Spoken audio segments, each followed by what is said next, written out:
Hey y'all, it's Jen for the Love of Iris. Welcome to another day of our 31 days of Halloween. Today is this card. It is a fancy fold card. It is a flip card and it is using the Cookie Cutter Halloween and Butterfly Basics actually for the sentiment. And it's more of a fall card, I guess, because I'm not doing anything really Halloween-y, if you will. I'm using the little scarecrow dude because I thought it was cute. And some of the pumpkin stuff, which could be fall. It doesn't have to be Halloween. Um, so let's get started.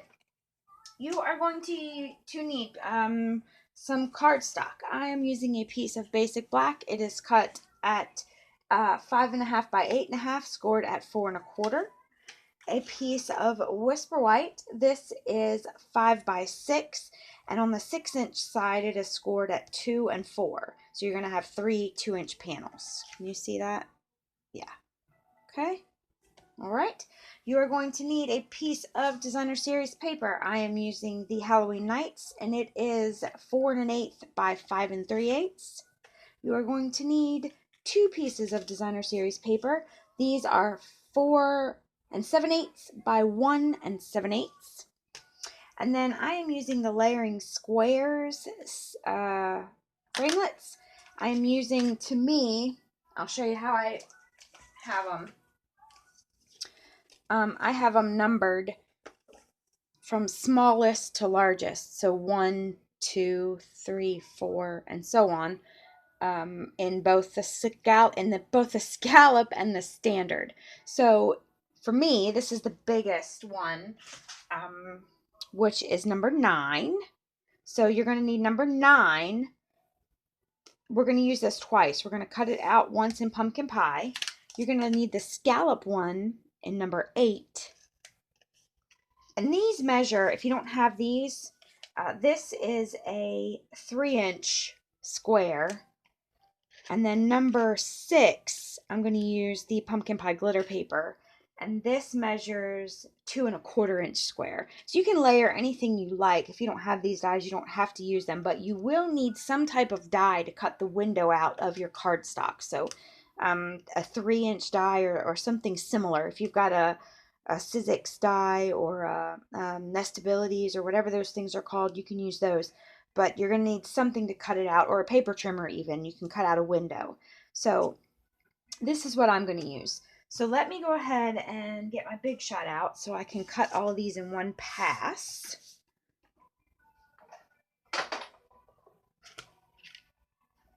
Move all this stuff out of the way here. Okay. And I still have the old tab platform. I don't have the new platform. And this one works just fine. I don't have a problem with it. I've not had any problems that some of the other folks have talked about. So if it's not broke, don't fix it. Oh, my gracious. Sorry about that, y'all. It may make you sick. Okay. And I'm going to set all of these aside except for my biggest square, which is my number 9. Okay? And then what I'm going to do is I am going to take my card base, and it's scored here, so I'm going to work on the right hand side, and my Designer Series paper, and I'm going to go ahead and layer this together. And I'm just going to use snail. That will work. And I'm actually going to use the reverse side this time because I thought the original had a little too much orange in it. So I am going to just layer this. Be careful not to put too much in the middle where you're going to cut out your square, because then you'll just get adhesive everywhere. So layer this here on the right panel of your card. And then I'm going to bring my Big Shot in again. And you want to do this because if you don't cut your cardstock and your Designer Series paper at the same time, it is a beast to try to get it lined up properly on the Designer Series paper. So now I'm just kind of eyeballing it. I want to give enough to where it's about even all the way around. It doesn't have to be perfect. Just kind of eyeball it. Oh, I put the handle in backwards. Oh well, it still works. And then run that back through. And you're going to cut both the cardstock and the designer series paper at the same time. And now we're through with our Big Shot.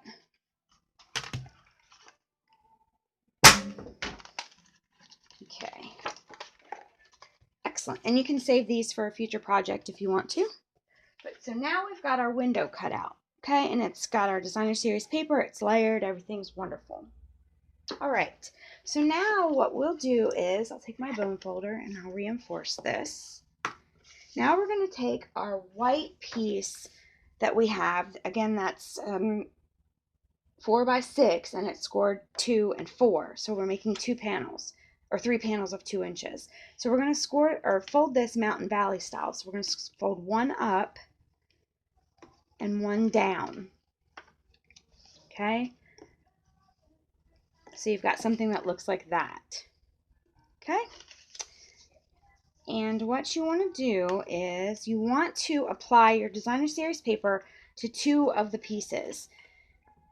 The easiest thing that I found to do is to go ahead and adhere it down first so that I knew which 2 pieces to apply the paper to, because this is the piece that you're going to write your thank you for being wonderful to Johnny from Mary, whatever, to Shaquita from Arangelo, whoever you are, and stamp your sentiment on here. So what I did was I went ahead and adhered it down. And again, I'm just going to use snail because paper to paper is fine for this.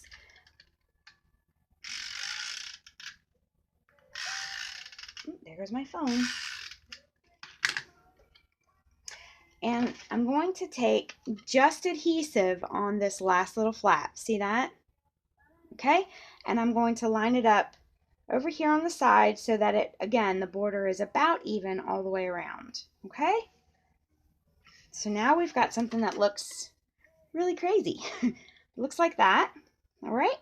And now we're going to take our designer series paper and apply adhesive to it.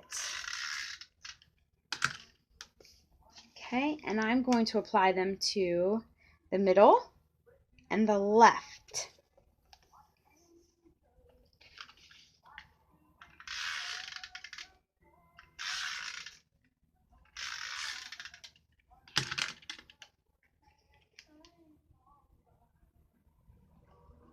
So there's my middle and my left.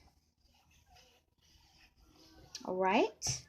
So now we've got our 2 panels decorated and our final panel down there. And actually, while I'm in here, I might as well go ahead and get my sentiment. I am using the Butterfly Basics Sending Wishes Your Way. It's kind of simple and all occasion, so I thought that would be nice. And pumpkin pie ink. And I'm just going to stamp this down here. And it fits perfectly in this little 2-inch sleeve. Perfect. And let me clean this real quick. I can't. My OCD won't allow me to leave it. Yuck. All right. And then what we're going to do is we're going to assemble our card now. So what we want to do is we want to fold this down and close the card. Now we have theoretically our card put together, except it's not sealed and it just flops open. So what we want to do is we want to apply adhesive just to the piece of the designer series paper that goes through the card, through the square rather. So take your snail and just apply adhesive where it's visible through the square. That way you can ensure that you don't have adhesive somewhere that it's not going to be required or that it's going to stick out. And then you want to take your largest piece of cardstock that we cut from the number 9, or your 3-inch, I guess, or rather, yeah, it's almost 3 inches. And since it's the exact same size, it will layer in there perfectly. And then adhere that down. Okay. And then your card will open up. Voila! I love it. Do you love it? I love it. Okay. And then I'm going to take my designer series paper next, which is the scallop. And then here is the uh, glitter paper, pumpkin pie glitter paper. Do y'all love the glitter paper? I love not having glitter everywhere. Ooh, did y'all try the new embossing paper or embossing powder, the Real Red and Emerald Envy for Christmas? I can't wait to start showing y'all that. I love glitter that doesn't get everywhere. I love glitter, but I hate the mess it makes. And this stuff is brilliant. Okay. Perfect. There's that. Okay, so now our card is done, and you can decorate it however you like. I'm going to show you what I did just so I can complete the card. I used the Cookie Cutter Halloween, which is these guys here, and I used the little scarecrow dude because I thought he was sweet and not too Halloween-y, more fall. Maybe you have an October birthday or a little boy who's celebrating something in October or something in September that you want to give him a card for, or even a little girl, anything. I'm going to use Memento ink because I'm going to be using my markers, and I'm just going to stamp him on some Whisper White. This is just a scrap that I've smeared. So I'm just going to stamp him down. Okay. And clean him off because I can't leave him that way. All right, let me put this away before I stick my arm in it. And I just used a few markers, just some fall colors. I used Crumb Cake, Pumpkin Pie, and Delightful Dijon, and then some black for his buttons. But I took Delightful Dijon and just did his hat.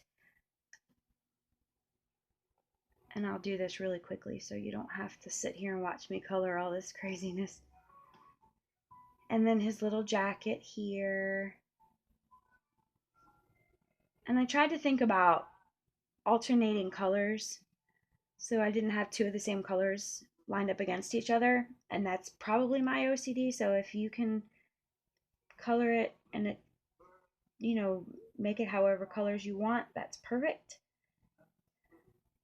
I probably think too much about stuff like this, but that's just kind of how my brain works.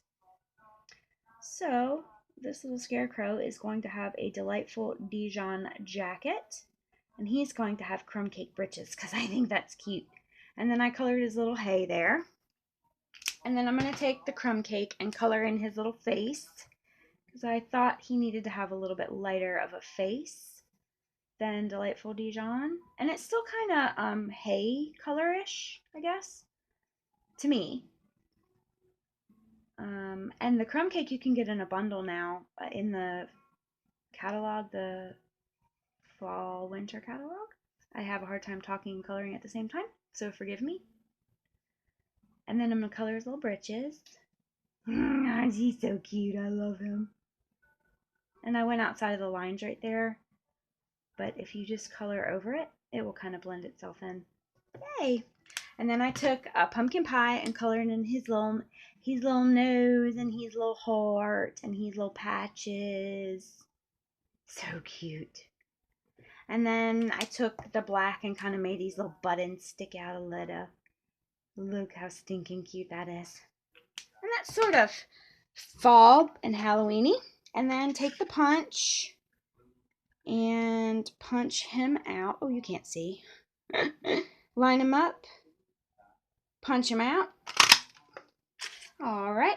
And then I used dimensionals because dimensionals stick really well to the glitter paper, but I also wanted him to have a little bit of height. So I put one there. I put one here. And I could use a little bit of crust for his legs, and on the original one I did, but on this one I'm not going to. Look how cute. Now I tied a ribbon on the original one because I thought it was too much orange, but I'm not sure I want to do that. And plus I've already finished it, so. But anyway, that is the project for today. I hope you enjoy it. I hope you try it out and do a flip open card, and maybe it's just a little bit of a different idea. It still fits in a standard size envelope. So hope you are enjoying our 31 days of Halloween, and I hope you have a great day. Bye!